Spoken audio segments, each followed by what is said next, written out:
You're listening to Podcast PXN, a video game podcast, delivering player experience news. Let's go! What is up, guys, and welcome to Podcast PXN, episode 291. I am one of your hosts, Daniel Prindle, aka Dan is DTM on, yes, it's still Twitter, and I'm joined over Discord by the host of Large Popcorn and video producer at The Gamer, Christian Macias, at ISO Christian. I'm thinking about that one time you had a custom intro after the marathon reveal, and you kept trying to do it, and I kept accidentally talking. I didn't know we were, starting. I didn't know you were... Anyway. That was a time, right? That was a time. Mm-hmm. And the reformed Tarkov Teletubby and my fellow Spartan, Gage Dempster at Gilbo Biggins. reporting for duty, sir. We might need to change my my intro name to something related to a game we're gonna talk about soon. Oh, wow. The form. Speaking of...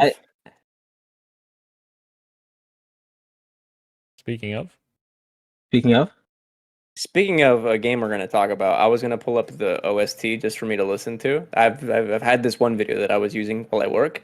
They made it private, so it's a real bummer. Unfortunate. The Renegade Wado, Gage Dempster. Jesus.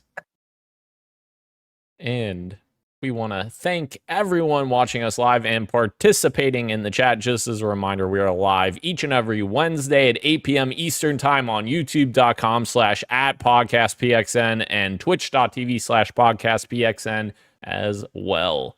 The topic of the show this week, guys, is Marathon versus Arc Raiders, our alpha impression / technical test of both. So we're going to get into some hotly debated topic. No, I'm just kidding. Nothing too hot. No, I think it is. I think it is kind of hot. That's the reason why I saw that message too late. But you sent a message on our Twitter saying, "Hey, should we pivot this week?" Hence, because of a certain game releasing a second trailer, which we'll talk about later in the show. And I'm sure we have plenty to talk about that because I think it was a great trailer. I think we all can agree it was lots of stuff there to glaze about. But I think the discourse around these two in terms of multiplayer shooters is really interesting because they both had their tests around the same time and are both seemingly going to be releasing around similar times. And I think those two varying on the scale of ready to go is really interesting right now in the multiplayer space. Absolutely. So talking about Marathon versus Arc Raiders, just before we get into the subject matter of the games themselves, I think we're probably all in unison on this. How both games handled alpha keys, I don't think I'm a fan of, and I'll let you guys speak differently if you have a different thought. But my thoughts are, as we talked about with Marathon, I think the issue there was they tried to make it a technical test that was limited, but then they basically broadcast it to the entire world, and then everyone wanted access who signed up, and they didn't make it clear on how you actually gained access, where it wasn't actually a random pick and draw. It was, we're handing out a bunch of codes to a bunch of creators for the first week, and then after that, it was kind of ambiguous on how you actually obtained the key and seemingly random. I would have rather seen, and I know you guys make fun of me for this, but I would have rather seen them invest in their players that have played their games in the past, because they clearly have information on all of that, and prioritize those people. And, there's going to be some streamers that are part of that audience, but I don't think we should be just handing out fucking codes to every single Joe Schmo streamer out there that doesn't even care about Marathon. And you say we'd make fun of you, but I don't think you're entirely off base necessarily. I know Rematch is having a single day console technical test before their next major alpha test, And the way they're doing that single day is like, hey, whoever signed up first for this series of like tests, a couple of months ago, you guys are getting first priority for the console test on this single day. So like, you're onto something there with rewarding people who are invested in the community. And you're right though. Like, sorry, you would keep going. So you had more stuff to say. Yes. Well, moving to ARC Raiders, did you have anything? No. Okay. Moving to ARC Raiders, I think Embark did a really great job of, if you signed up early enough, it seems like, because we all signed up pretty early on. If you signed up early enough, you got a code, basically, is what it seemed like. However, you also got 2 friend codes that you could give out to friends that then they could sign up. However, they weren't really clear with the amount of keys that were available, because it got to the point where you could share it with your friend. They go to the website, and then the website says, oh, we're sorry, we don't have enough codes for you. And then you're just shit out of luck. So in a similar idea of like, you're just like leaving a lot of ambiguity there, like not knowing how you're actually going to get a code. So like, I wish that they had, and I understand having player limits and all of that, but like, I almost feel like having limits or caps on the number of players being let into a server or the game would be a better experience, because yes, you got to stare at a screen that says, you're at number 452, but then there's no like, I'm not guessing on how I'm going to get access. Right. I know that I'm waiting for this point. So yeah, that was a little bit of a bummer as well to see that as well. I'll jump in and just say that I think the only thing that was funny about what you were going through was that, at least speaking for it's not so much that I disagreed with your take on how Bungie should be handing out keys. I think for most games and for most alphas, regardless of the franchise, that's a pretty good way to determine who gets keys, right? Like if Battlefield 6 did it with Battlefield Labs, sorry, we don't know what's called Battlefield 6, but if Battlefield Labs did that, where it's like, hey, we're going to be handing out people who sign up to you, who sign up for the closed alpha, and we'll look at your EA account at the date at which it was created. Like, that's totally fine. For me, the only funny part about it and me ragging on you was just the intensity of your pleading and the direness of the situation. That was what was humorous. In terms of ARC Raiders, it seems like, yeah, they kind of... My headcanon for what happened is that they were noticing the hype, and maybe they were kind of thinking to themselves, okay, let's open the floodgates. Let's let everybody in here. But like you're saying, they had clearly on the back end some sort of limit of the amount of keys. So when they said, let's open it up to everyone without sort of modifying their policy of, oh yeah, every key gets 2 friend keys. It's like they just clearly, they administered more tickets than they had seats kind of thing. Which sucks. I agree with you. It would have been cooler that everybody who clicked on a key was able to get into the beta or at least download the game, and then from there have to sit and wait in a queue. And honestly, I think that probably would have been better for them anyways, because it's never a bad thing when it goes trending on Twitter that people are trying to log into a game and they can't get into it. Like, it's just, I think, good optics, even if it sucks that you can't play it. I mean, you're seeing pretty much sold out signs everywhere, right? So it's not necessarily a bad thing. As long as it's not launched. Yes. As long as it's not launched, exactly. That is the big thing, right? I think for closed beta, it's entirely like a FOMO thing where it's like, fuck, look at these guys that are in playing. I want to be in. But yeah, if it's a launch thing, then yeah, that's not what you're looking for. Yep. All right. So alpha keys. That's our thoughts there. But now I want to know what our opinions were on both games going into them. So without having actually played them, going into them, what our expectations were, what you were expecting out of the game. I can go first because I waited a couple days before even jumping into ARC Raiders. I got my key, but wasn't even playing it until the weekend, like Saturday night, I think. So what I did instead was throughout the week while working and kind of taking breaks is I would just watch a couple of content creators that I like passively will watch on YouTube sometimes, like Jack Frags, he plays with Atomic Graphics sometimes. I'll watch some of their videos, and then just some other content creators playing both Arc Raiders and Marathon. And I just kind of just sat there with like some food, usually like a lunch and some water, and just kind of kicked it for an hour or whatever. And watching and playing I think are always two different things, but I was really surprised by the receptions Marathon was getting in comments, calling it less engaging than the moment-to-moment emergent gameplay in Arc Raiders. So that was like off the rip, like something that I was looking for, like just by watching these videos. It's like, okay, what is Marathon offering? What is Arc Raiders offering in terms of like emergent gameplay? And what is Marathon doing that is making its gameplay exciting? What is Arc Raiders doing? And just by watching. And I think one thing that Marathon has over Arc Raiders is like maybe the casual entry level is a bit easier to get into. We know Bungie has good gameplay. We know they have solid gunplay. Like that aspect seemed really solid. It was like in raid, what are you doing? And then out of raid, what is the meta progression? Those kind of questions by watching, I don't know, let's say call it 2-ish hours of Marathon. Those are concerns that like never like necessarily went away, that are like, okay, I need to get behind the sticks, but two, like it seems like that's the biggest question mark long term for where that game needs to go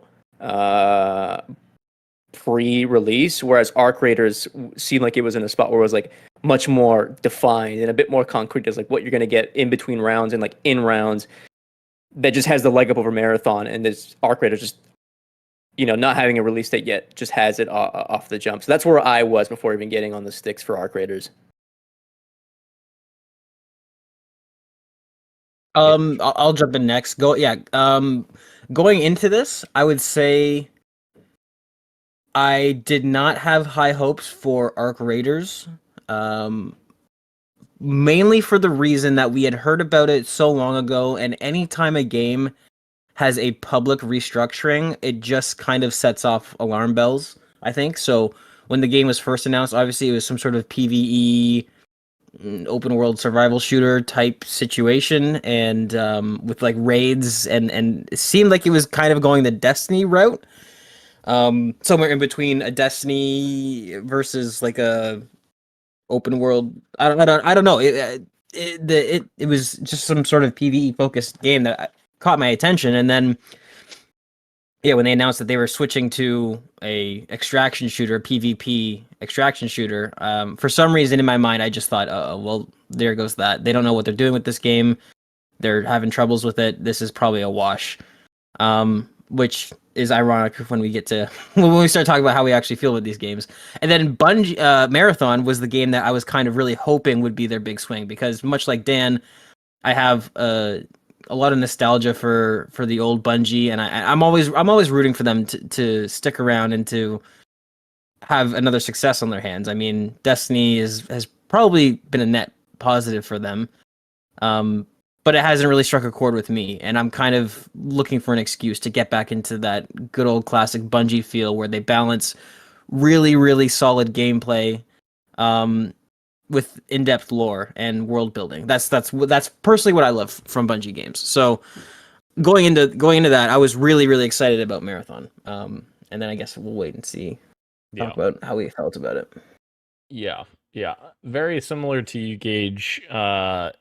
When they first announced Arc Raiders, I think it was at the Game Awards. When they first announced it, I was like, okay, I'm not really that excited for this. I think you and Christian, I don't remember exactly, but I think I remember. I think it was Ro and I that were hyped on it. Oh, that's right, because me and Christian were there, right? When it was announced. You guys were there, yeah, and Ro and I were watching. Yes, that's right. When I watched you guys back, you guys were hyped over it, and yeah. I was like, I don't know. I wasn't that hyped about it. I was like, all right, this kind of looks like just a everyday average third-person shooter. I wasn't that hyped for it, so that was my preface for it. And yes, agree. I'm in agreement when it comes to they made the switch to the extraction shooter, and I'm like, well, they're struggling with like brand identity. Like, what the hell is this game? And they're just kind of jumping on the bandwagon of the current trend of extraction shooter. So similar sentiments there going into Arc Raiders.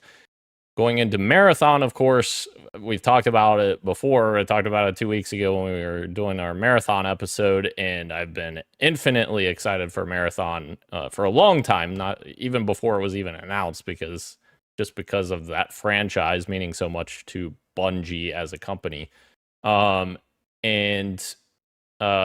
Just seeing like all the ARG stuff leading into it, which was super fun and very reminiscent of old Bungie. I've been very excited to kind of get my hands on it, which is why I was pleading Bungie and developers and everyone I could every single day to get a key, which I finally did get a key, and you did as well, Gage. Christian's muted. In a non-traditional way. In a non-traditional way. Wait, what's the Hence the you weren't like emailed about it. It was in your you had to log in to your Bungie.net. Well, actually, the timing is like somehow super coincidental, because I was checking every single day after work on both the website and my email to see if I got it. So I checked after work that day. I checked the website and it was fucking there. And I was like, holy shit, let's go. And then that's when I messaged the group chat. And then literally like 15, 20 minutes later, the email came in and said, you're in the Marathon I see. Alpha. Yeah, because you have to go to the website to get the code. So I already knew that. So that's why I was kind of ahead of the game a little bit. But yeah. So going in, yes, there's our thoughts going in to both games. Now, I don't know why I put this next. That's not what should be next. So next, I want to know what our thoughts were actually playing both. Well, obviously, I don't think Christian played Marathon, but you can obviously surmise or you already gave thoughts. You guys can start. You guys can start. Okay. Okay. I'll just jump in then. Just since I'm already talking, tell me to shut the fuck up at some point. So Marathon, jumping in for the first time, the gameplay of Marathon, I think, is still very good. Like, I think the moment-to-moment gunplay, Bungie obviously nails that beautifully. I think the art style, for me, nails it. A lot of people have issues with the outdoor areas. Personally, I have some issue with it, but I didn't have as much issue as other people had. Just because it felt like it was, and obviously this isn't final lighting and all of that kind of stuff, but just in general, like the general aesthetic of the outside, I didn't have issue with, because I feel like most of this game is taking place in the interior sections of the maps. Like, there's so many corridors and so many, there's underground facilities, there's buildings galore. And that, again, that's not saying that the outdoor area doesn't need work. It definitely isn't finished. But I personally didn't have as big of a problem as other people did with the aesthetic. I know how I'll do this. Can I interject with questions? Sure. Go ahead. That way, and then both of you two can answer. Sure. I'm with you guys in terms of like aesthetics. I don't understand people who are like, this looks very Robloxy or whatever. Like this, I don't like that. First of all, I again, it's an alpha build. You guys mentioned it's a build from like 2 or 3 months ago, not indicative of the final product. They're still working on both, interiors, exteriors, as well as like specific sound assets that are like they have like placement assets. Still a work in progress. WIP. The big thing that I noticed in the reveal was like readability of other players, which I thought was really good, because I think all of us always talk about like the old days of like, Call of Duty 4, like those kinds of multiplayer games where you could very easily read an enemy in a map, whereas like in newer Call of Duties, it's much harder to do because of like, all these skins and like various different, aesthetic clashes. In Marathon, it seemed very easy. And then in watching gameplay, I was like, oh, okay. Because of this art style, I'm also wondering, like, how is readability of looting or like of things that you can interact with? Because some of the things that look like you can loot or interact with because of the color choices they chose, and then I'd see people walk up to it and it was just nothing. So I'm curious how you felt about readability in terms of like looting and interacting with stuff. I'm gonna jump in here just for a second, because I think that readability of players, I felt was good. I think it was much better indoors. I agree with what Dan's saying. Indoors, I had zero problems with the art style in terms of combat and moment to moment gameplay.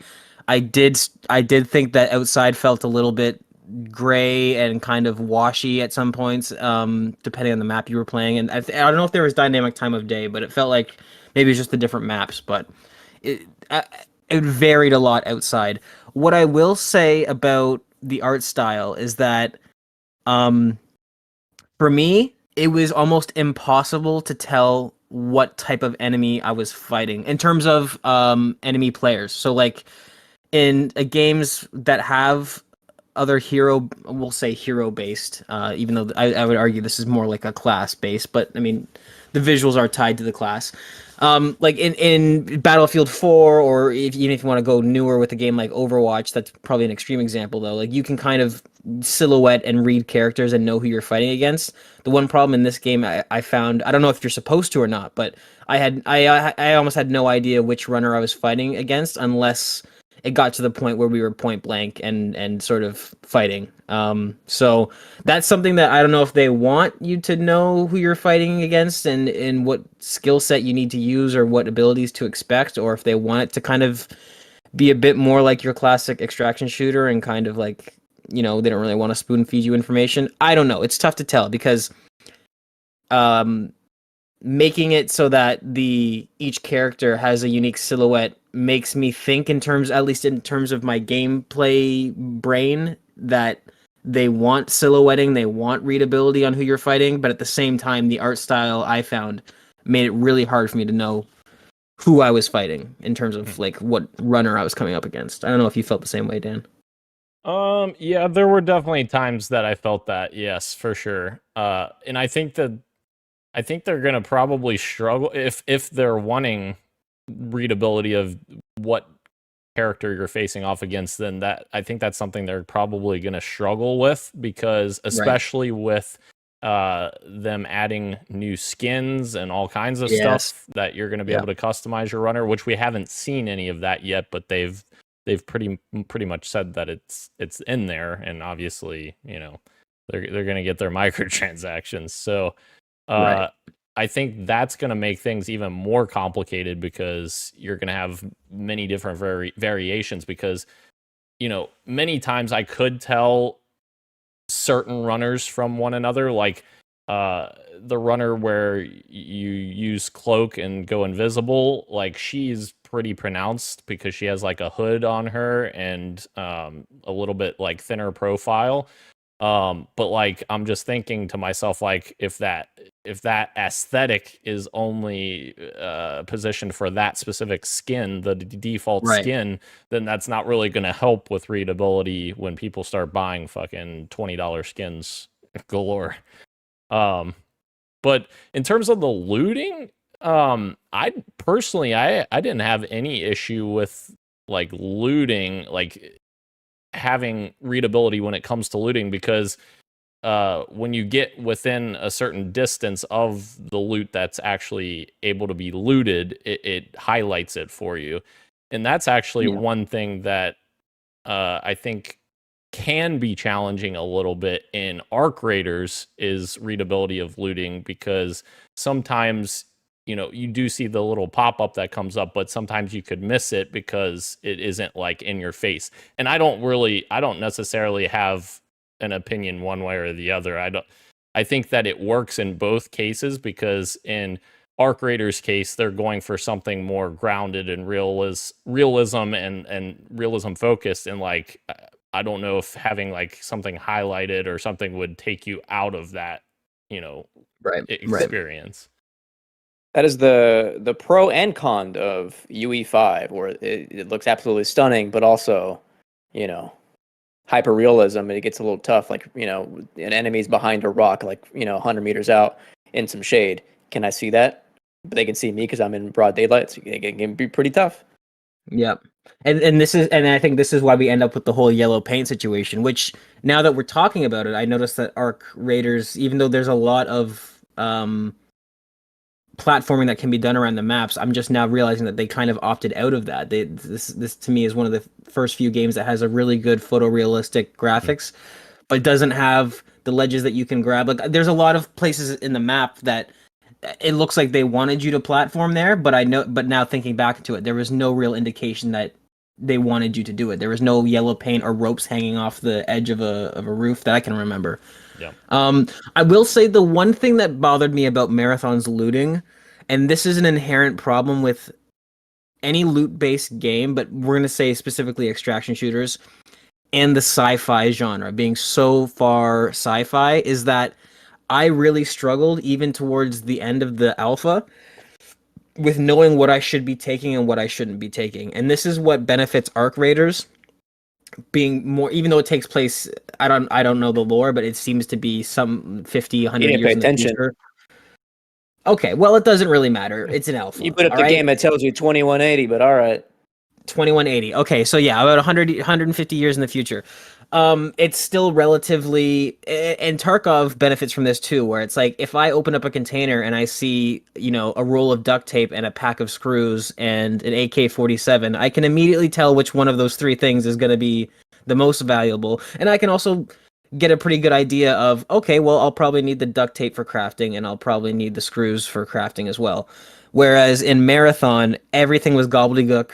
Everything was just like they do put a little banner on every item telling you the dollar value of it, which is nice. But looting for money only gets you so far in terms of me when it comes to wanting to put time into an extraction shooter. What really makes an extraction shooter shine for me is that you have multi-purpose loot. You have loot that can be either sold for this, can be turned in for a quest, or can be crafted. And at any given time, you can kind of make the decision on the fly of why you're looting it, what purpose you're going to use it for. And so Marathon really struggled for me in that sense of I wasn't really motivated by the loot. I found myself more so playing for that moment-to-moment gameplay, which is totally fine for an alpha and it's totally fun. But that is something that's going to need to be addressed for me personally if it's full release and I'm really, I'm looking for reasons to keep playing. Whereas Arc Raiders is pretty simple. Like you pick up, this is duct tape, this is fabric. Fabric is going to be used for bandages, or it's going to be used for upgrading crafting benches. And again, just because it's called fabric, I'm also like, oh, well, this is also a pretty common low thing, so I can ditch it if I want to in exchange for freeing up a backpack slot or something like that. Can I just say, recycling mid-game was crazy in Arc Raiders, because sometimes I'd be overfull on some lower tier stuff, and I'd find a higher tier, and I was like, well, I can't make space for this, but I know I need some lower tier supplies for crafting. If I just break this down, I have a spot for both of these things, and now I have an overabundance of this lower tier thing off rip. So that's pretty cool. And the specific choice to make it so that it just happens instantly, and it's not like you press it, you get pulled out of the inventory screen, your character hunches down, does a little animation, and then it happens. Because what would happen is I would find maybe 2 or 3 really high tier items, and then I would immediately change my whole setup where I'm like, you know what, I'm going to break down all of these greens into just the basic raw materials, like you said, like metal parts, plastic parts, whatever, and then totally change my plan for that raid mid-game on the fly. And you only have to do it for a couple seconds. You're in your menu, you're left-clicking, right-clicking, left-clicking, right-clicking, and then you're done. And you can get right back into the action. Yes. Yeah. To piggyback real quick on your point, Gage, of the Marathon loot. The loot and Marathon not like grabbing you to like really make you give a shit about it or whatever. I think part of that is they're trying to make it so accessible from rip, like from the start, that I think they take it too far in that direction. Because the reason why I'm saying that is because when we were playing Marathon, or when I was playing Marathon by myself, for instance, and I was hopping into a session, even if I didn't have a gun, I'm going in with nothing. I can get a gun pretty quickly in Marathon that is actually going to be worth something. Like, it's going to do some damage. And when I did that, and if I did that, I didn't ever fucking go into Arc Raiders without a gun because that's just insane. But if I were to do that in Arc Raiders, I did. yeah, that would be a much fucking harder prospect because a lot of the early weapons in Arc Raiders feel very weak. And so therefore, like, Marathon's loot, I think, is kind of mimicking what the guns are doing in that there's not a wide breadth of differences between the loot from the early game versus the end game. And maybe that's also because we haven't seen everything yet. I don't know. But I think that you are onto something there. I think it's interesting because, like, the gameplay of Marathon is so much fun to play, but then it's like, what is going to keep you continuing to play the game? And that is like a tough balance there of like having it fun to play, but yet keep wanting you to come back for more. I have another gameplay impressions question before we get to things that'll keep you in the loop. A year ago, what's his name? Christopher Barrett was replaced with Joe Ziegler. And reportedly, one of the changes that he made was a shift towards, if you want to call it class-based or hero-based, whatever, what have you. That to me is a little bit of a turnoff. It is for some other people as well, but this guy was director of Valorant as well. I don't know what it felt like being in it when you're fighting in an extraction shooter and you're having to do like class abilities. I don't know how you guys felt when you're in a PvP situation there. I don't know how you guys felt. Well, I don't know, give me your thoughts. It off rip. I gotta say, I played significantly less Marathon than I did Arc Raiders. So just to put that front and center, like I don't think I've played enough to give fully formed opinions on stuff like balancing of mechanics. But I will say, first impressions, it felt like the class system didn't really interfere with the extraction genre, which was my biggest concern as well. Just from starters, the class-based abilities that you have a very long cooldown, and they are not available when you first start. Like, they're pretty much, when you load into a raid, it's as if they've already been popped. So you have to wait, I think, for your ult, like maybe, I think it's like 2 minutes before that comes back. And then if you do use it in a fight, you're waiting another 2 minutes as well. So you're not able to kind of spam it and really abuse the class system. So personally, for me, I felt like the class system didn't really affect things too much. Other than that, again, for most games, if you have a class system, like I think of like League of Legends, Overwatch, stuff like this, a hero-based system, they put an emphasis on silhouetting and knowing who you're fighting against, so you can kind of coordinate, as such. But I don't know if that's what Marvel Rivals. I don't know if they want that for this. What they're doing, what their plan is, but. I didn't think it messed with the extraction formula as much as I thought it would. I think the thing that it does mess with, though, and this leads me to my next point, I think it does mess with the solo experience because this Marathon much more so forces you into trios. Because of that dynamic of the class-based system, it very much relies on you having diverse lineups of characters. So if you go in with 3 sneak people, you're probably gonna fucking lose that. 3 void people, you're gonna lose.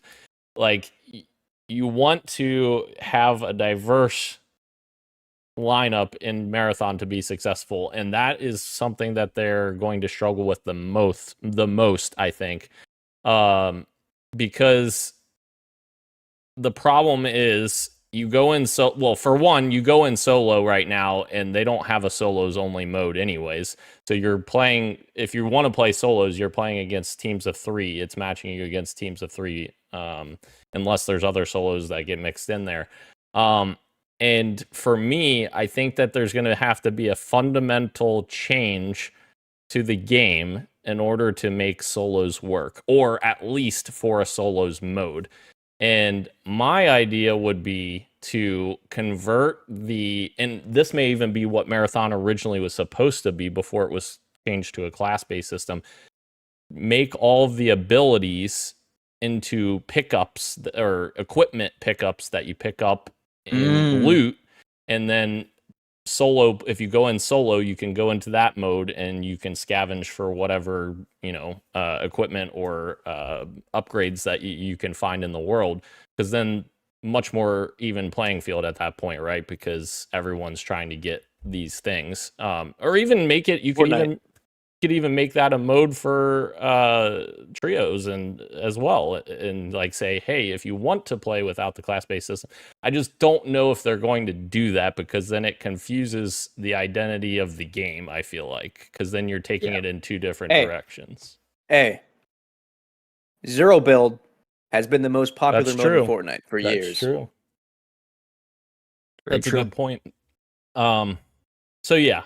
And the interesting thing that Arc Raiders had, which I don't know if you guys saw this or not, but Arc Raiders did have game prioritization, so that if you went in as a solo, it would try to search you with solos. Now, it wouldn't guarantee you're all in a match with all solos, but like at least they have an algorithm that's trying to match you with other solos. Right. That's a good path.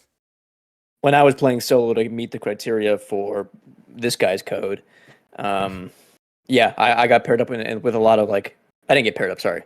I encountered other solo players in my solo lobbies, and only once saw another team that I very quickly avoided. Yeah. For sure. Yeah, that would have been ugly. One other thing I wanted to go into, actually two more things. The map selection. We talked briefly offline about this, and I think, Christian, you found something that said that there's seemingly going to be 12 maps at launch for Arc Raiders, and unique maps. Unique maps. Yes. And Marathon is set to have 3 maps and a 4th coming within the first 30 days of launch.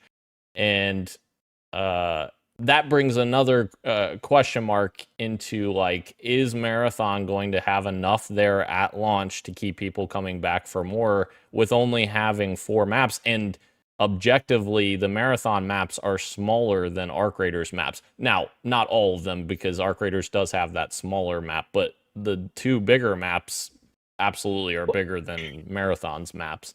And it does beg that question. 12 maps is insane. I wouldn't expect anyone to make 12 maps for an extraction shooter, but that's awesome. That's awesome. Man. And we don't know two things. We don't know if that's confirmed, and we don't know if it's if it's some kind of rotation, or if it's an in season, these are available for this certain time, and then they rotate some out, bring some in, that kind of thing. We're getting into this territory. I wanted to wait a bit more, but I will say that the leg up that Marathon might have over Arc Raiders in that certain regard is that Bungie does do these kind of dungeon raidy sort of things really well, where you're having to do group dynamics. Granted, Arc Raiders has quests in that fashion too, but I mean, again, Bungie's been doing it for so long that they, I know that there's that map that's supposedly set on the Marathon ship that is supposed to include those kinds of features, and that I think is where it's going to get really interesting, but we just don't know what that looks like because it wasn't included in the alpha, and that is going to be post-launch content. So if that is really interesting, and then they do more maps of that ilk, then it could be a completely different kind of experience that you're not getting anywhere else, and that could be one of the major selling points. We just don't know what that'll look like yet. For sure. Okay, so going to maps, I just want to put it out there. If I were a betting man, I think that the 12 map number is 6 original maps, 6 night raid variants. If I'm gonna make an educated guess, I think that's what that is. People have kind of been looking at this. I don't know if it was a grab from the alpha, or if it's maybe taken from a media release or something. But you can look at the map select screen, and somebody noticed that of the 3 maps that you could choose from, they were kind of shaded in red on the map, And then if you look closely at the map, it doesn't really pop out because the map is all it's brown, like sand colored, right? So it doesn't really jump out at you. But if you look closely, you can see like it looks to be like 3 other small areas that are shaded in red. So my read on this is that it's 6 locations with a night variant for each.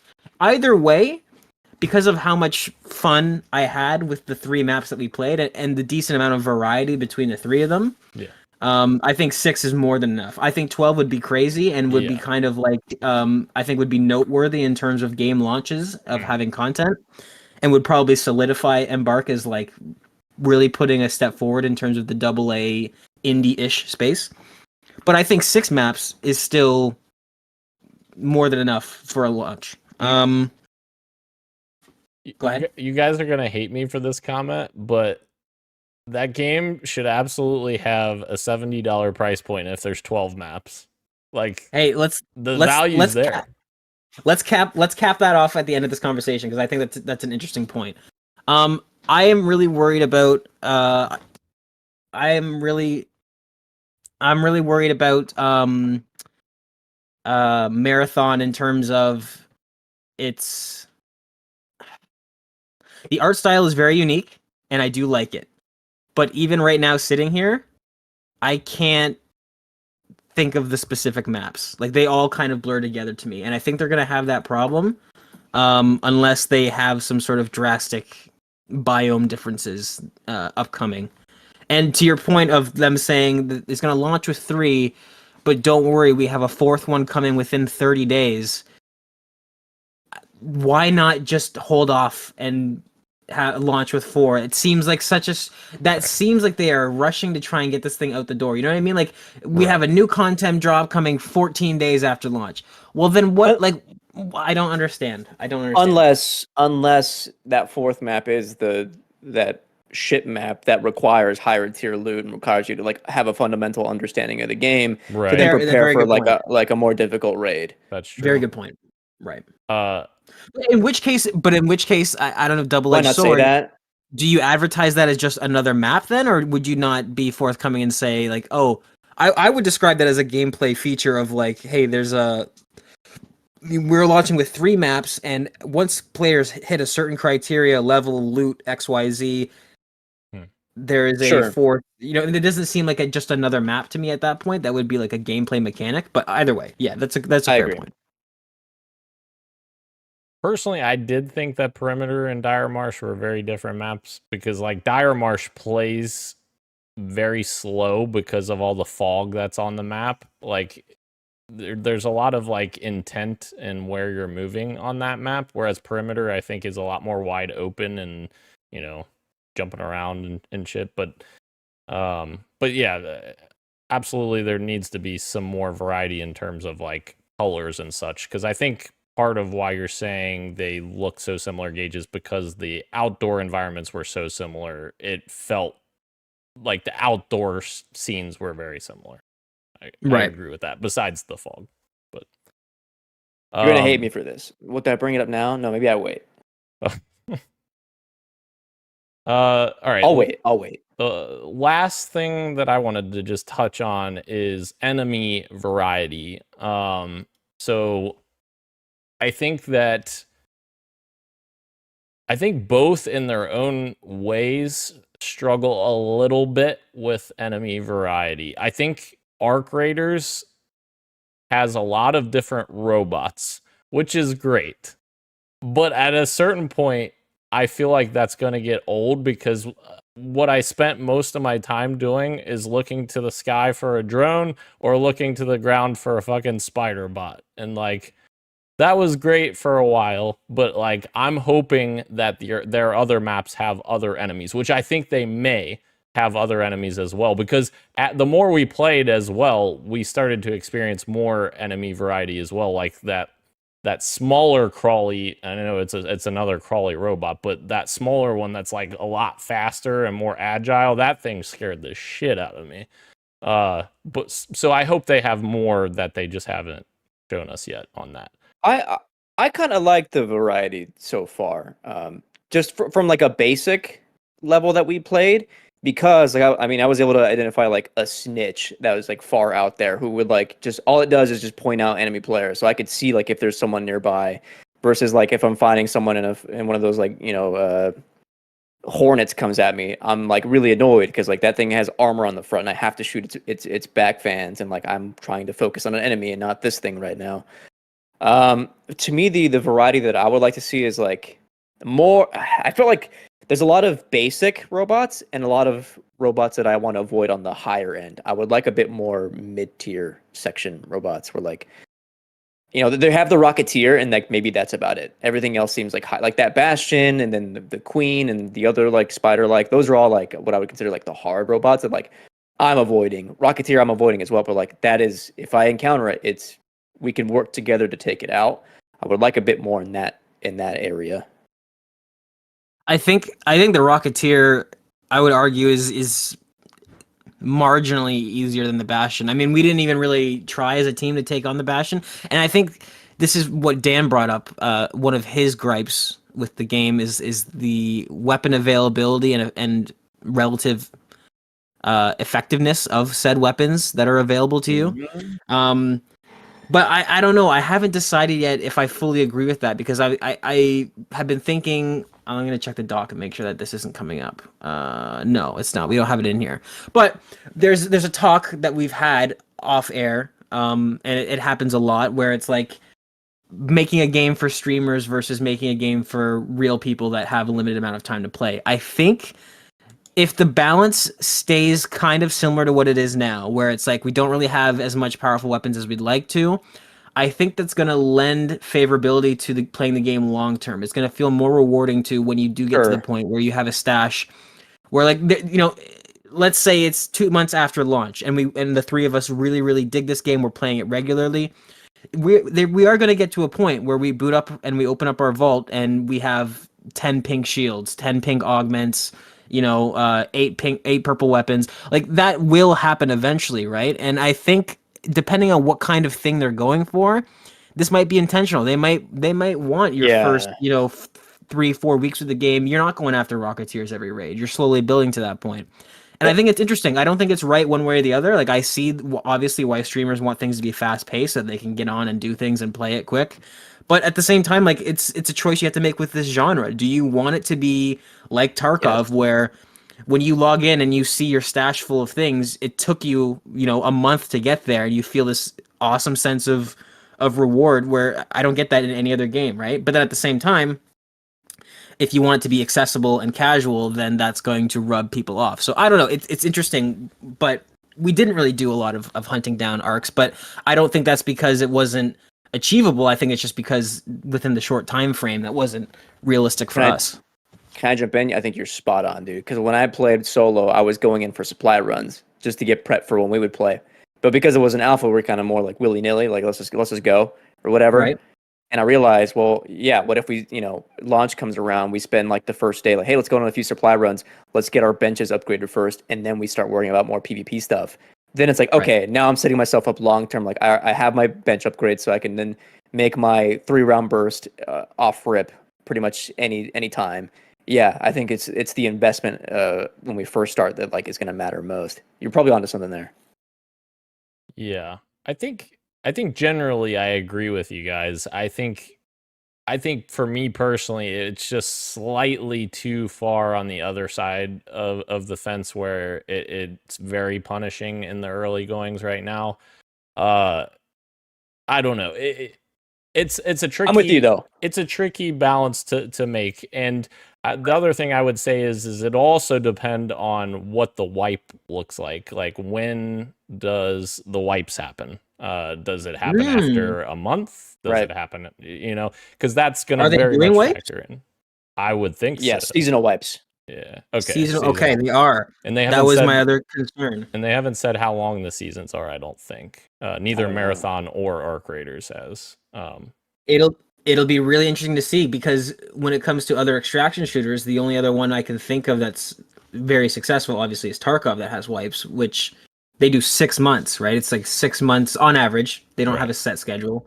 So I'm hoping that if they do wipes, That well, obviously, I mean, Embark has been killing it as the resident Embark laser. I mean, I'll just say like I trust them. I hope that they find. I hope that they don't tie it to say like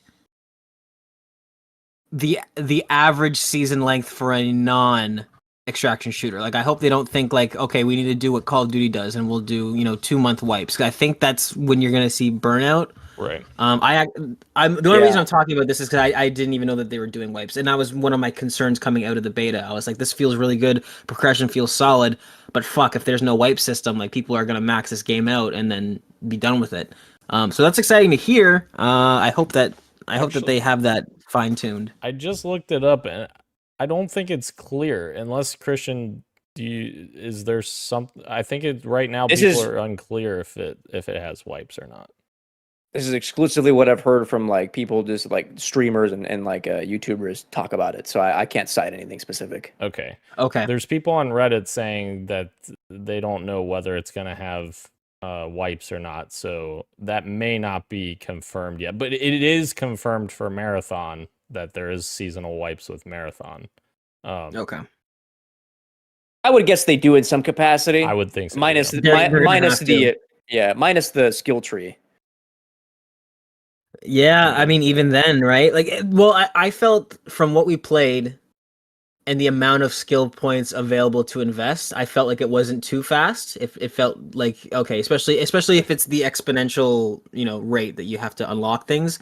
Maybe I could see that working, but even that, you know what I mean? Like, if you're somebody who's sweating and well, then again, I'm also like, don't balance the game for streamers. Here's the thing. I don't think that they're gonna wipe the skill tree because I fucking put. This is gonna be a slight little mini rant. I put every single fucking point into the God damn it. Why am I blanking on the word? Stamina. Stamina, thank you. I put every single point into stamina and stamina regeneration. That shit did not feel that much. Like, it felt a little better, but it did not feel that much better. So that's why I don't think that it's actually gonna wipe. Mind you, Dan never ran with his equipment like off of it. Well, that's true. Like unarmed, and he also never used the little stims. Yeah. But I did the same thing, Dan. I was like, this is an alpha. I just want to see what the difference is. I put every single skill point into like 2 or 3 of the stamina related ones. I think regen, total stamina, and I think there was another one where it's like reduces the amount of that shield weighs you down as we started getting the better shields. Yeah. Yeah, that's a good point. I don't think it would be game breaking either, because it seems like the amount that it buffs, like you max out like the stamina regen, and you maybe have a total increased of like 6%. You know what I mean? Like, it doesn't feel like it is a crazy amount. So I would hope that that's true. And that would be a good balance of having permanent progression versus like your seasonal wipe stuff. I was kind of on the side that like I kind of like that it's not a huge jump over like somebody else who maybe has just started the game and has 0 upgrades, where like it's a bit more balance between the two. Absolutely.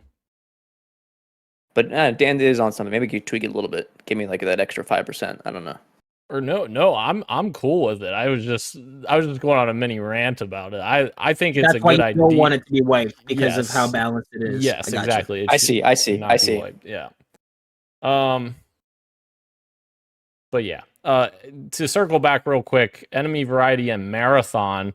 I think that marathon's slightly worse in enemy variety than arc raiders, actually, because like there's like 5, unless I'm miscounting, there's like 5 different enemy types in marathon, and they all feel somewhat samey because they're like the humanoid type robots. So like, granted, there is ticks also in marathon that explode in both games. Actually. In both games, yes, correct.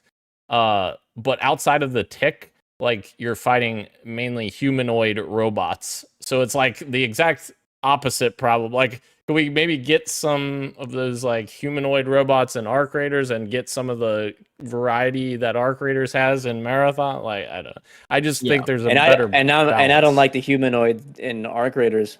I like the distinction between AI and human. But like marathon specifically though, like, they're very different. Like, if it's very, I don't mean like look like human. Like it doesn't even have to look like a human. Like have it fucking like skinny and super tall. Like there's other ways you could differentiate. Sure. I feel like T1000 type thing. yeah, but yeah, I think that The Marathon. Terminator and Arc Raiders, that'd be crazy. Just a shout out real quick. Crowded Houses in the chat. He said Marathon's maps are way too small. I can't see them fixing that. And he said Dire Marsh is what, half the size of an Arc Raiders map? Absolutely. The two bigger Arc Raiders maps, that's absolutely probably true. And yeah, I as we talked about, yeah, I think I agree with that sentiment. But it's also going for a different thing too. We didn't even talk about first person versus third person. I don't know. I don't know if that's important, but It's important to me, man. Third person Sigma. Let's go. there we go. I'm so happy. I'm so happy that not only is there a cool, fun third person game that feels like Star Wars Battlefront 2, which in my mind is one of the best feeling third person shooters ever made.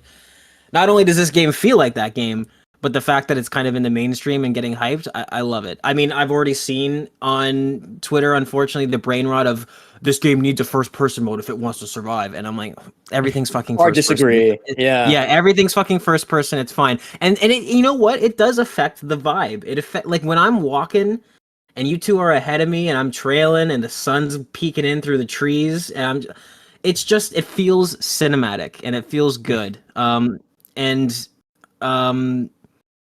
Like any action game, whether it's first person or third person, it feels intense during the action, but I feel like only third person games can give you that real sort of cinematic feeling where it's just like we're going and we're exploring these apartment buildings. And I don't know, I'm a huge fan of Arc Raiders being third person. I don't think it was a given that their next game would be, since their first game was the finals. I'm very pleasantly surprised by that. As I've said on the podcast many times, I need more third person games out there. Third person shooters, I mean to say. And this is awesome. Yeah.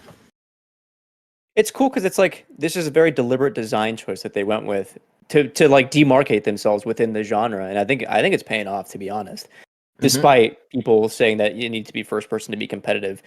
I mean, if this weekend is anything, it's like entirely not the case. You have hundreds of emergent gameplay moments being shared online, super cinematic feeling moments, and like moments that are being clipped out. You know, as a result of these things being in third person, and you know, you get into these like fights and you're running away and you're jumping around and it just looks cool and it looks chaotic and it looks like a lot of fun. Yeah, that's not that you can't get that in first person either, but like it works in this setting, and I don't think compromising by switching to a different perspective, you know, would add anything. No. 1 point Crowded House puts in the chat. He said, I don't like all the peeking in third person. It feels cheap. I feel like in this game specifically, though, like there's a lot of awareness of where players are on the map based on what you're hearing and what you're seeing. And I feel like while it can be cheap, like there's certainly the moments that, you know, you're going down a long corridor and somebody's hanging around the side just waiting for you or camping. I feel like that's kind of put in the back seat a little bit when it comes to your moment to moment gameplay that you're out in the world. Like it's kind of counterbalanced by the open world nature of the game, because yes, there is a lot of interior sections where people could do that, but personally, I didn't experience a lot of people doing that kind of stuff. Like, sure, there was people camping and hiding and that kind of stuff, but I didn't feel like it was taking advantage of just purposefully like hiding behind a wall. Peeking. And yeah, I'll get you. Were the once TCK faster? I would agree, but it Right. isn't. And I always feel like when that something of in that respect would happen to some degree, I could always get away and put up a fight. For sure. Yeah, Christian said almost exactly what I was going to say, which is that once the action kicks off, it really doesn't become an issue. Like it's, yeah, sure. Like you could sit, and there's plenty of times where like we would be in a building and somebody would be like, "Oh shit, I think somebody's coming in from the bottom floor." We would scatter, and I'm sure that you guys would too. But depending on where I was and the cover I was taking, I totally would try and use that to my advantage. But as soon as they would come into the room and we would kick off the fight, I mean, at that point, nobody's nobody realistically is min-maxing that much. You're just fighting as if it was a first-person shooter. You're just kind of shooting each other, and again, holding angles is a thing, sure, but that's also a thing in first-person shooters as well. So it really, if you're concerned about it, I would recommend giving it a try. It really does not feel like it's that much of an issue. And Christian, you hit the nail right on the head. If it was a faster TTK game, if this was like a SOCOM extraction game, totally, I would be right there with you. But in this one with really long TTK and high shields, and in terms of like feeling cheap and stuff, like this is a game where flares go off every time somebody gets down. So the game kind of is already wanting you to know where other players are. So the design of this game lends itself to kind of smoothing that issue out. We can't also we have to like remind ourselves that like exploits happen in first person games all the time too. Like head glitching has been a thing in Call of Duty for years. Like there are ways to do the very similar things in first person games. For sure. Mm-hmm. For sure. All right. Let's move on. Unless you guys have any more gameplay stuff. I do. Okay. Because we focused on Marathon. I would love to talk about Arc Raiders for just a hot second on impressions behind the sticks on it. I was so surprised when they revealed, that first gameplay trailer on Twitter a couple of months ago. I think it was the Buried City map. I was like kind of out of it. If you could probably go back to the podcast on that episode, and you can probably hear me being like, "This doesn't look that enticing." I thought it was going to be something different, depending, judging off their reveal trailer. This looks less interesting to me, and it just doesn't look very fun. And how wrong I was. Getting behind the sticks on Arc Raiders, like I think first of all, like presentation, I thought was really strong. Sound design in the menus was fantastic. The OST work they did was incredible. I've been listening to it for the past couple of days, and then you get in the game, and it felt really good to play. The meta progression I thought was like spot on. I mean, and not perfect, obviously. There's still a couple of things that they should work out, right? We've talked about this already on the podcast, and then Dan and I talked about the things that we did the survey for the email they sent out. There's a couple of things we'd like to see refined by the time it's full release, but they have a really, really solid foundation that I was not expecting, especially for this genre. It felt like this is the closest thing to having kind of that like, niche, very kind of difficult Tarkov-like extraction shooter, but with all the approachability of like a console format game. Like it is a happy marriage between the two. And I think the thing that really sold it for me was the sound design in the game. Obviously the guns sound great to use, but I think hearing the screeches of like the robots, how well the footstep audio was. There's still a couple of tweaks there to be made. Like sometimes I couldn't tell if it was above me or below me, but like I could tell when someone was nearby. We would all quiet down, we'd hush comms, and we'd listen, and like you could hear the wind blowing and flags would be like blowing, like, oh, is that footsteps? Nope, that's the wind. And like dude, it was like so intense, and it led to so many emergent gameplay moments constantly throughout the weekend. I had so much fun and was pleasantly surprised by Arc. Yeah, good idea for doing this before we move on, because I just realized that we spent a lot of time comparing Arc and Marathon and talking about Marathon, but we didn't really splurge on Arc Raiders yet. I can hear the sound of shooting off one of the fans of a drone right now, the crunch that it makes when the armor breaks off and the drone starts whizzing and trying to balance and center itself. I don't know if this is universally agreed upon, but I think for me, the one thing that Embark has done and deserves insane amount of credit for is they have absolutely killed the sound design in this game. It's perfect. There's zero notes on that. In fact, I would say other developers take notes. I agree with you with the directional audio. However, I will, if we're really being honest about it, that's something that almost every shooter struggles with. Tarkov has had numerous reworks of its audio system, specifically with verticality. That's the thing, right? Like people have kind of nailed down the forward, back, left, right space. Exactly. That stuff has kind of been solved, but the up and down, it's tough to differentiate on headphones. Arc does suffer from that. I'm not trying to take away from that, but that's a common problem in the industry. It's tough to nail that down. Sound design is incredible. Not to, fucking toot my own third person horn again, but like third person shooting is something that either feels good or it feels bad. And a lot of the times in most games, it feels bad. Even in really good third person games like I played a little. I didn't finish it, but I played a little bit of Uncharted 4, trying to play into it, and I'm like, man, this game's great. The game feels great as a whole, but the third person shooting, there's no weight behind these guns. Like it's a really tough thing to get right. When I think of games that do it really well, I think of like The Division. The Division does their third person guns really well, but even from the same publisher, Ghost Recon, those guns fall flat and don't feel like it feels like you're just shooting popcorn. The weight behind the guns, which is amplified by the excellent sound direction in this game, it just feels good in the moment to moment. Even when you're losing a gunfight, I am invested in the sounds of the guns hitting, and like it's just awesome. It's a game that for me personally kind of feels like a personal wish list of everything that I would want from a game that hasn't existed yet, and these guys have just made it. Say what you will about The Last of Us Part 2's story that not everyone likes. That gunplay is solid. fantastic. This That's felt a great like example of doing it like right. this. Yeah. Yes, the hunting rifle, right? Like that's one of those things where in my head it's like that's getting guns right. But that's the thing. That's what I'm saying. Like it takes a Naughty Dog type studio to usually get those things right, or Rockstar, right? In Red Dead Redemption. Years of refining. Yeah, but yeah. And here's Embark with their second debut game, and obviously they are industry veterans, right? But like, man, they know what they're doing when it comes to They get it. I'll say shooters. Yeah, they get it. They implemented a feature in this game, by the way, real quick. Sorry, Dan. That I think is one of my favorite things I've seen in the genre like this. When you either lose or successfully extract in a raid, they have a moment-to-moment like map of like everything you did in the game. You can see where you spawned, where you looted, where you killed a robot, where you took damage, and like you can see like other enemies. And when you like get to like your final thing, you can hit a button and see who was nearby you. I thought that feature was so sick. Yeah, very cool. Does Tarkov have anything like that? Any other? So this is interesting. Tarkov has been talking about doing a recap at the end of the round for like 3 years now, and they have not been able to implement it for whatever reason.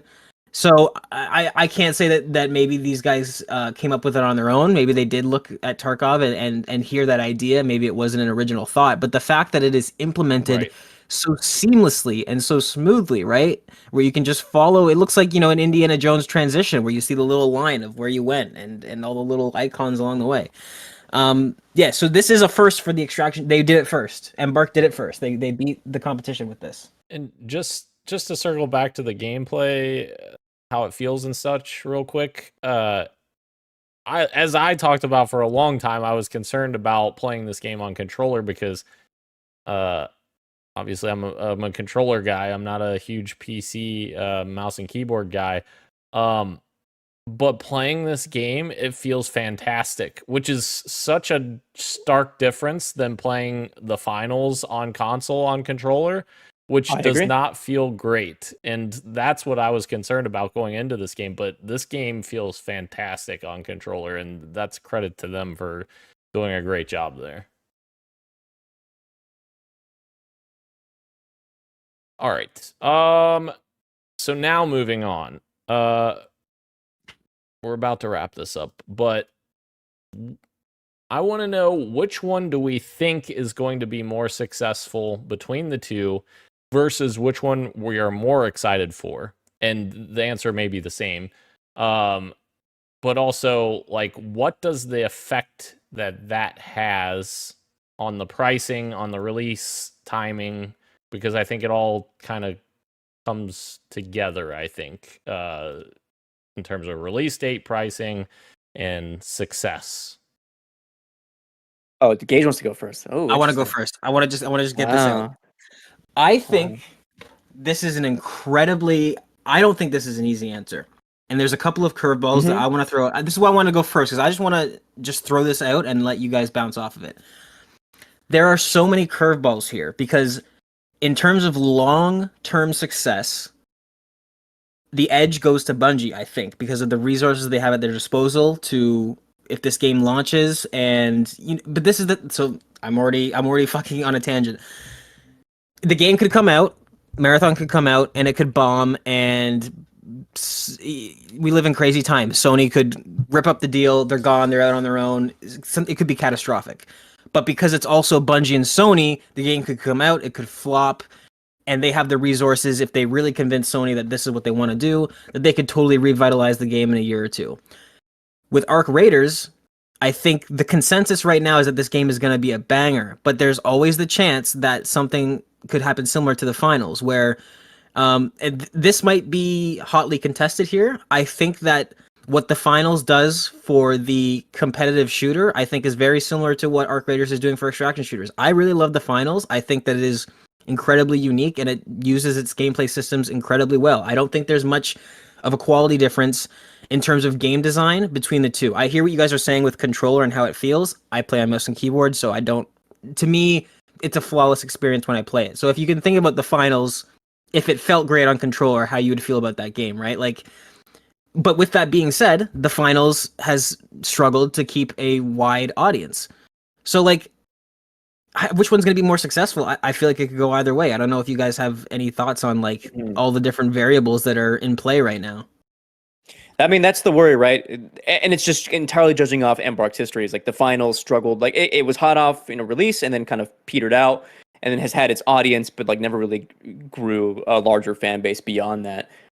It just throughout its various seasons. So like the question mark still stands for Arc Raiders, and I think maybe that's one of the plans of like having a bunch of content ready to go like for launch and maybe continued support like right after, just to get ahead of that curve. Because I think that was the thing with the finals, where like it launched and it was like, this is what the game is, and then it never really changed beyond that for a couple of months, weeks, I forget what it was, before they even introduced like a new map. I think it was only one new map.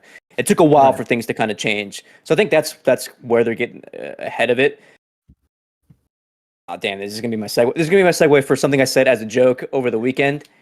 That I don't think you got. So okay, over the weekend I said like, and this is so funny. We're talking about like a lot of games get compared to Concord 2.0. Marathon has the potential to be that. Here's the one thing why I'm still thinking about this is Bungie spent a lot of money, despite the smaller team, on hiring Alberto Mielga for this presentation to do this this lengthy CG trailer, which I think for me is still more interesting than the gameplay that I've seen of it. And we just found out that one person from Sunlux is doing the OST for the game. So like there is money being spent on the presentation of this game, but none of that like that fiscal part of it is have I really seen from videos being invested into gameplay. Granted, again, we haven't seen what those later maps are. So like it reminded me of like, again, Concord spending a lot of money on its cinematics before we even knew what the seasons were going to look like, and before we knew that there was going to be a lot of players in the game. And just judging off interest over time so far from the alpha test, like Marathon is struggling to get like eyes on its game. So that's like where I'm thinking of like Concord 2.0 is like, we don't know if this game is going to be successful right off rip, which is why I think Dan posits this question, because he talked about like it does feel like Bungie needs a little bit more time to kind of polish and refine what the game is going to look like. Because if it releases now in the shape that it's in, it might not be it could get shut down by Sony, and like that is not what you want to see out of a long-term investment like this, right? But the next question is like, well, is Sony trying to get this out the door sooner because of all of its live service investment they've been doing across several studios? Big question marks along the way there. Yeah, I think you hit the nail on the head, Christian. I think that's the big question. Is Sony going to be willing to delay Marathon if it needs a delay? And from what we've played of the alpha, it seems like it does need a delay. Yes, it's a 2-month or 3-month old build, but it does feel like there's some things that are not ready to go yet. And obviously they've talked about proximity chat, something they want to do, but they aren't going to have it ready for launch. And solos has come up as a question, solo queuing, and they've said that it's something they want to look at, but they don't have anything for launch. And the map situation, I think there's too many variables at this point that I don't think it's a good idea for them to release it as scheduled in September, because I just don't think that it's going to bode well for the long-term viability of Marathon. Whether or not the game's fun or not isn't going to matter if people aren't invested in it and playing it. And it brings up another tricky question of, not only will Sony give them the time they need? Will they give them a delay? But if they don't give them a delay and the game comes out and it does flop or doesn't do as well as they expected, is Sony then going to go to Bungie and say, okay, I don't think they're not gonna rip up the agreement and say, good luck, Bungie. They're going to fucking dismantle Bungie. They will go into their studio and say, you guys, this team is gone. You're out of here. And Sony management will take over Bungie because up until this point, Bungie has been acting as an independent agency under Sony, but that shit will stop the minute that something doesn't go well, which in this case would be Marathon releasing unfinished. This is my big thing with Sony right now. Again, we don't really know who was like heading the live service initiative. Like there's been a lot of postulating about who was at the head of it. I think maybe Jim Ryan was for a while. What we suspect might have been that Jim Ryan's no longer there, right? And they've been maybe kind of shifting away from that again. But these things take years to implement, right? So like we're still seeing the repercussions of all these live service initiatives. If I were heading Sony personally, I would like. I know we don't have Microsoft money. This is me like as a suit in Sony, but I'd be in there being like, what is the alternative? Like just throw away years of development on this to like maybe take over Bungie or like shelve the game or whatever. Like that is just throwing away money. Whereas like giving it a couple of months delay for polish, you could potentially be releasing a project from a major studio that could be a real hit. And like this is one of the big initiatives from their live service push. Like you would want this to be as good as possible. I think the smart thing to do was just to give them extra months of polish and to figure out what the game needs. That way you release a strong product and hopefully get that money back, short term, long term, whatever it is, instead of just throwing it all away. Yes. Yeah, if it's all riding on Marathon anyways, and if the Sony suits, even if they haven't said this or communicated it, but if they're already thinking if this doesn't go well, then we will replace leadership there, then you might as well delay the game and give it its, the best possible shot it has. Because I think you're right, Dan. Like I think maybe they don't rip up the agreement, maybe they don't shed Bungie, but maybe they just completely absorb it and say, we're taking this for the brand and that's it. Like we just want Bungie so we can have that Bungie logo at the beginning of a press release. That's it. Yeah. That'd be a bummer. That'd be a real bummer.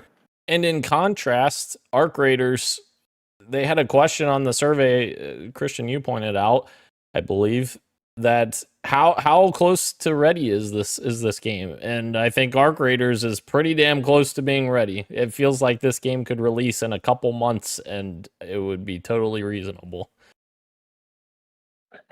We're in an interesting point because normally, legacy IP from a big studio under one of the biggest publishers, normally you want to steer clear of that. But I wonder if they launch at the same time, if Arc Raiders is going to fuck with Marathon, right? Like, it's entirely possible. I hope both of these games get a little more time in the oven.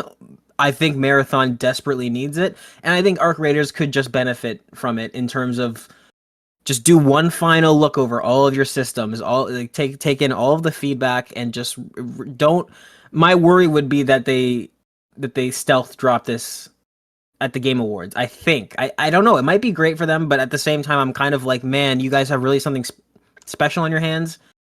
For whatever reason, parasocial reasons, I want this studio to succeed. Please take your time and don't rush it.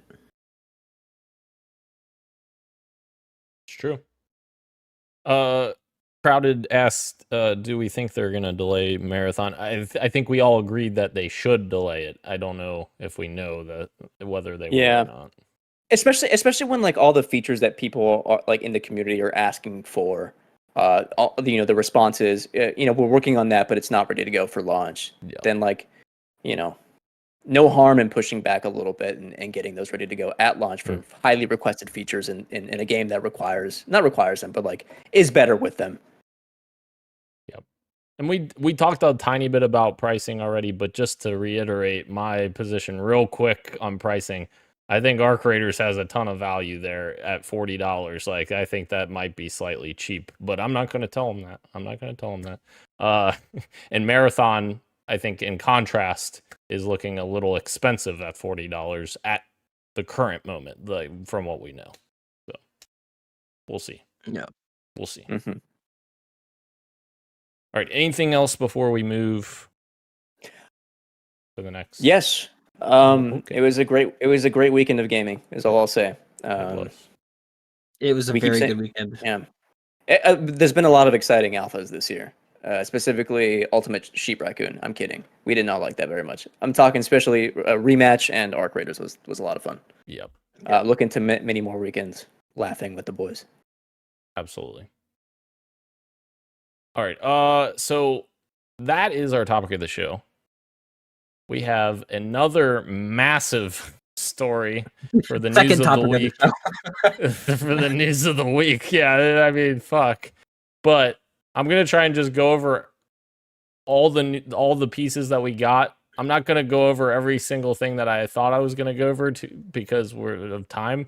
But once I go over everything, then we can have our full thoughts. Grand Theft Auto 6 is officially now launching May 26th, 2026. That is straight from Rockstar Games. They gave us a little bit of an announcement. And we also got a little bit of a blurb from Jason Schreier that said, "Nobody I've talked to at Rockstar has believed fall 2025 was a real window for a very long time now. Too much work, not enough time, and what appears to be a real desire from management to avoid brutal crunch. GTA 6 slipping to 2026 has seemed inevitable for months, if not longer." And then Rockstar went ahead and just stealth released trailer number 2 yesterday, and we got a 2-minute and 43-second look of the game. Oh, sorry. Please. Hang on, we'll get there 1 second. There was new images from the trailer that we got, which I'm not going to go. I was going to go over some of that, not going to do it because Tons, of by time. the way. Go check it out. There's like 50. Yeah, a Yes, lot. There is a lot. Yes. Very cool stuff. And there's also a ton of new info about all the characters, all the locations, and everything else on the game, which maybe maybe next week we have a topic of the show about this to kind of go more in depth. I don't know. We can decide that later. I'm not going to go into all of that at this moment. And we got information that this whole trailer was captured in a base PS5, not a Pro. And there is, I believe, equal parts gameplay and cutscenes is what Rockstar said. So, with all that being said, this trailer was fucking insane. You've been saying that. What do you mean by that? What do you mean? What do you mean? What does he mean? Yeah, what do you mean? What does he mean? In regard to what? Like, quantify that. Or, sorry, qualify so that. the production value of this game Yes. you can see on screen. Yes. Yes. 100%. Yeah. Okay. This- So, yeah. This. I was watching a Digital Foundry breakdown. I think they just released a video today. And one of the hosts said it best, where they're like, "This is the best indication. This is the best visualization of what it looks like when you have an unlimited budget.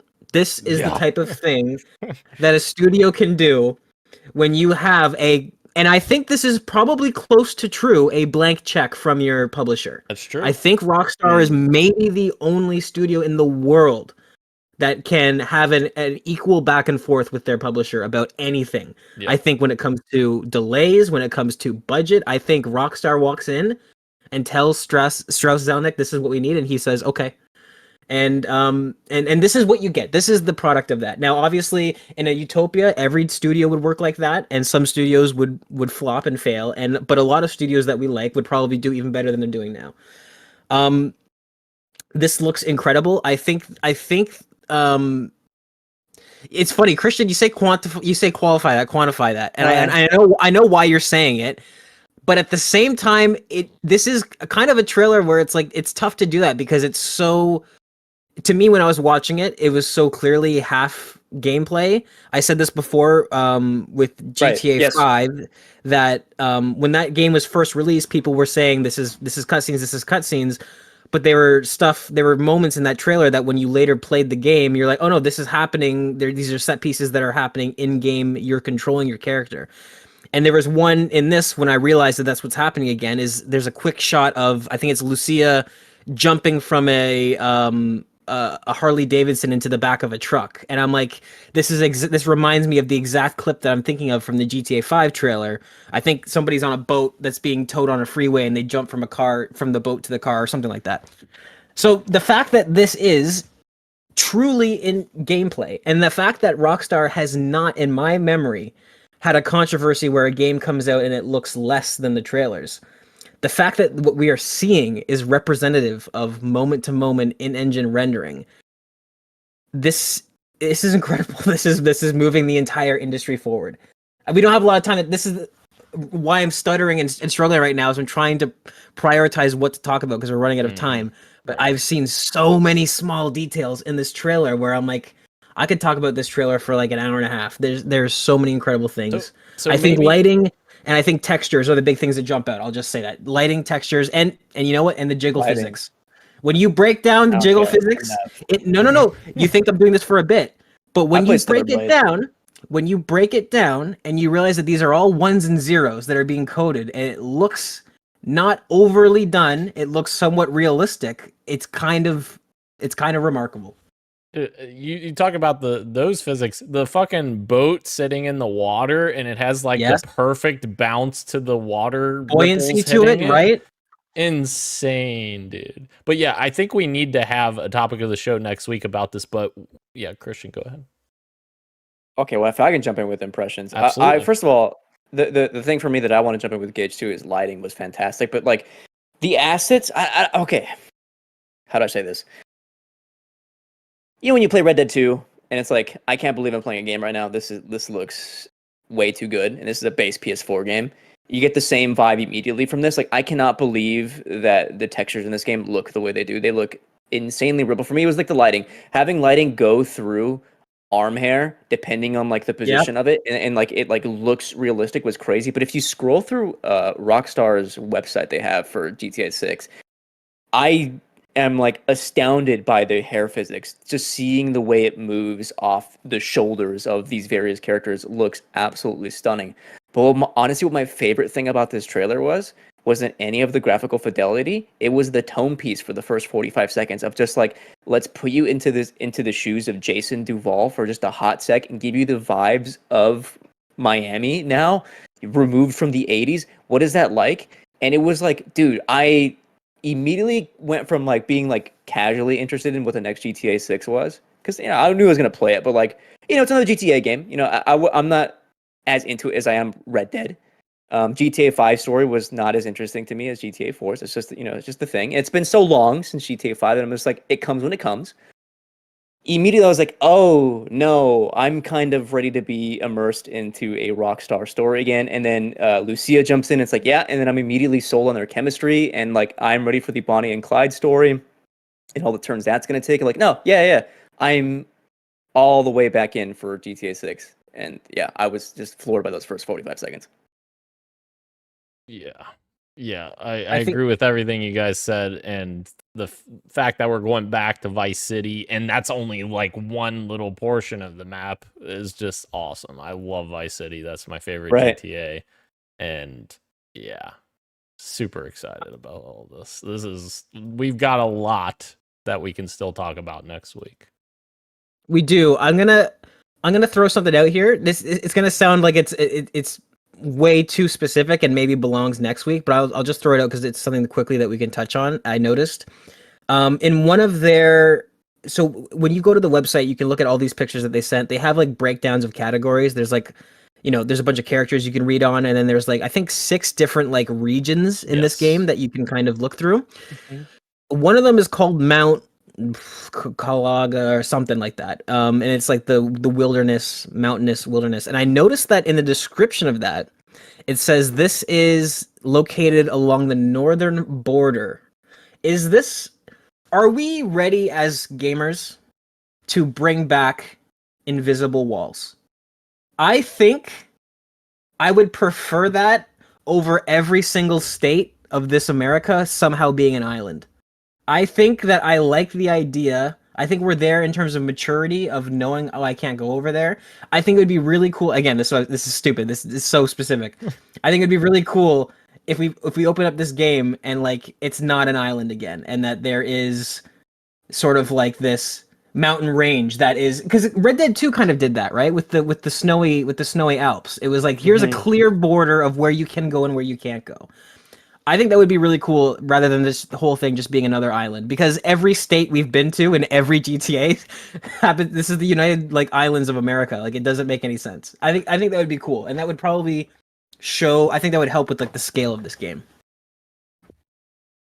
I agree. I never find invisible walls to be immersion breaking, really.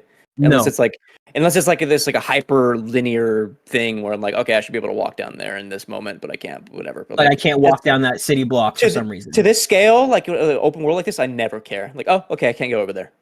Right. You know? I think that would be very cool. I mean, Zelda did the same thing. Breath of the Wild and Tears of the Kingdom. Like, you get to the end of the world and there's like this giant cavern, and then the mountains continue on the other side, and you can't traverse that cavern or whatever. It's like and visually you can probably guess that, right? You just look at it, and you go, yeah, that's exactly out of bounds. Right. And I can't remember what they did with GTA 5, but they had to have had something, because like jets and stuff. A shark, like that. I think, comes to get you, or something comes to get you, and you like, end up coming back. I forget what it was. Yeah, in the Your water. boat just sinks. Your boat just sinks, I think, if I remember correctly. But like, what about your plane? Does it crash? I guess. Yeah. Oh, yeah. okay. You start getting the warning lights, and then I think it just spirals and falls out of, which is fine. And there's room to make cool like Easter eggs. Like, you could have some sort of Cthulhu Easter egg or something. But like, in terms of visually, it's like at some point you got to be on the continent of America. When GTA Online releases, whether it's at launch or not, you guys want to go kayaking together in Mount Calaga? Just vibe. Maybe Can I drink a say beer something? at a desk. What's up? Hell yeah. When watching this trailer, I was, first of all, I want to jump on something you said. Tonally, I was really, really impressed. I think that GTA it works well as a satire of the life. It's running into the same problem that Black Mirror's running into, though, which is that real life has gotten so absurd that it's almost less entertaining to watch these dark satires, because they're not really a satire anymore. It's more so just a documentary. So I think a good pivot to save themselves from running into, say, a less extreme version of the Borderlands issue is that it seems like they are doing a tonal switch up, and this seems to be taking itself more seriously. And that's something that I noticed immediately as well. And I think it's a welcome change for me. I think it's going to help with the story. I didn't mind GTA 5 story. In fact, I got pretty invested with two of the three characters. I think Trevor is definitely the weakest of the three. But I was halfway through that campaign. I was totally invested in everybody's journey, and I was along for the ride. So I didn't have the same issue with you. And GTA 4, I think, is just straight up like a really great Scorsese type story. But this one seems to be like they are channeling the energy that they brought to Red Dead 2, and you'll never catch me complaining about that. That sounds amazing. You mean one of the greatest games of all time? One of the greatest ensemble cast games stories of all time. Absolutely. So even though this seems to be a smaller cast, at least from the trailer, I know the Newswire showed a bunch of characters and had descriptions for them, but the core center of the story, Jason and Lucia, like you said, their chemistry totally bought it immediately. I get it. I get the vibes of these characters. I understand the draw that these two have to each other, and I'm getting excited again. But what made me think of all that is you saying kayaking. As I was watching this trailer, because I'm somebody that spends hundreds of hours in Rockstar games, my autism was searching for all the mini games. I was looking for all the small little things that I know we're gonna end up doing. The 3 or 4 of us playing, shooting hoops, or going kayaking, hunting, throwing alligators in the back of a pickup truck. Sign me up for all of that. Please. Apparently, there's a 3v3 basketball mode in this game. Yeah, that was leaked a while ago, and you can see people playing basketball. There was mini golf. Did you guys see that? There was like the alligator mini golf course in this. So I can beat you in GTA mini golf also then? All right, here we go. Either way, I kayaking, absolutely. I cannot wait to come up with these stupid plans of, hey, let's try and get from here to here, and let's only take pedal bikes, and we can only use the bike paths, like stuff like that, right? I used to bike with my friend to Mount Chili at the top all the time. Yep. Just vibe, chill, shoot the shit. So I remember my best friend in high school. We would meet up in the city.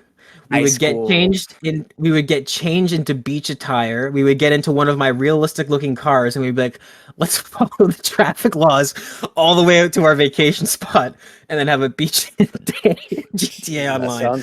That sounds bomb. Those are Right? memories It's right there. right, That's the kind of stuff exactly. Grand Theft Auto is made for. You know what I mean? And online, the fact that they hired the 5M guys, there's real potential here. There's real potential here for doing stuff like this in online and making it actually rewarding to do so in the game. Dude, if they don't delay it again, if May is the actual release date right before summer, is so huge. Would be so It really huge. is. Can I just say, Oh my god. I completely forgot what I was gonna say. Fuck. I thought you were doing a bit. Wow. No, I actually thought so too. forgot. God damn it. It was good He wiped his too. RAM. Oh my god. It's gone. I had a good comment and I forgot. Fuck. I was holding it in too long. GTA deep dive next week. Yes. Could be I think that's a solid idea, right? Between now and then, the three of us can and row 2, we can probably rewatch the trailer, maybe watch a few analysis, and then come back with some stuff. I'm sure there would be some write ups throughout the week on this, Yeah. since this like just dropped. So we'll get more updates. For sure. This is what you get from a $2 billion budget. Maybe. Allegedly, I don't believe Allegedly. that. I don't believe that number. You think it's more or less? Because I think, well, the reason I don't believe it is because people are tossing it out there like it's a $1 to $2 billion budget. I'm like, well, that's a huge gap between those two numbers. Well, like, it's yeah. not Right, the same for as saying this sure. is a $1 to $2 million budget. For sure. I think it's. I would bet money that it's realistic that we are past $1 billion and maybe even edging on like 1.2, 1.3 billion. Edging. Yep. Shout out to Charles. But I think that $2 billion, $2 billion is. That's an absurd amount of money. It is possible. And but here's the thing with determining Rockstar's budget, as I've said before, and this is headcanon, this isn't confirmed. My headcanon is that Rockstar as a business is half video game, half technology. So maybe 2 billion is realistic if they're investing that money into systems that they will use for their next game. But to your point, Dan, yes, this is what happens when a studio has an unlimited amount of money to do what they want. And lo and behold, they create magic. It's almost like more studios should have more resources to make games. $2 billion, give it to us. We'll make a fucking magic game. Right, Gage? Absolutely, dude. We got it. We could do it easily. All right. I think we're gonna we have to skip Street Meats and Quick Bites. They'll return Yes, we next do. week. We have some stuff in there that's also juicy to talk about. This was a fucking hellish week, honestly, with news, but Yeah. a lot of stuff. A lot of stuff. That was a crazy thing to get dropped on us in the middle of the week. Is a Yes. GTA 6 trailer. You know what I mean? We would be Yes. done talking about everything right now if that hadn't dropped. That's true. Yeah. It's true. All right, let's do a quick fantasy draft check-in. No new updates, so we're still clear there. However, Doom: The Dark Ages is the review embargo ends on Friday, so we will get some reviews for that. Be excited for that, guys. I know I am. Man. We also have Sea of Stars Throes of the Watchmaker coming on May 20th from Gage. We have Elden Ring Night Ring quickly approaching for May 30th from Christian. Can I say? Say it. I saw an update for Night Rain the other day. They like showed off a new character, and it's crazy how strong these multiplayer alphas were this year that I had completely forgotten about Night Rain, and I enjoyed that weekend. But like now, like even with that game releasing and me like knowing I'll really enjoy it for a couple of weeks, I'm still focused on rematch and Arc Raiders. Hell yeah. Yep. And then we're starting to look at Nintendo Switch 2, Mario Kart World, June 5th. It's quickly approaching. They can keep it. Oh, do you want me to? I'll take it off your hands. You want to trade it to me? Too expensive. All right, so quick recap where we're at points wise. Dan is of course in first place, 83 points. I have the most games released though. I have 2, 4, 6 games released. Next is Gage at 40 points. He has 3 games released. Roe is in third with 39 points and 3 games released. He needs to drop GTA 6, which just got delayed. And Christian has 36 with 2 games released. There you have it. What you got for me? Do you guys have anything other than Marathon or I'll wait Arc for next Raiders? week. Okay. I'll wait for Good idea. Good for next week. Good idea, because that's all I have. And we're running extremely late. I don't want Gage to be late for work. What do you need to do? Lay me off? That's a good point. Yeah. Good. Great fucking ideas, Donald. Keep them coming. That was sarcasm. I thought I would get a laugh out of that. I got nothing. All right. Well, again, it's funny, but it's also reality. So Yeah, that's true. Fair point. All right, thank you again to everyone joining us live on YouTube and Twitch, as well as podcast services everywhere, including Apple Podcasts, YouTube Music, Spotify, and everywhere else you get your podcasts. Thank you, Christian. Thank you, Gage. Row will return. I am Daniel, and this has been Podcast PXN, and we are out. Much love, and keep on gaming.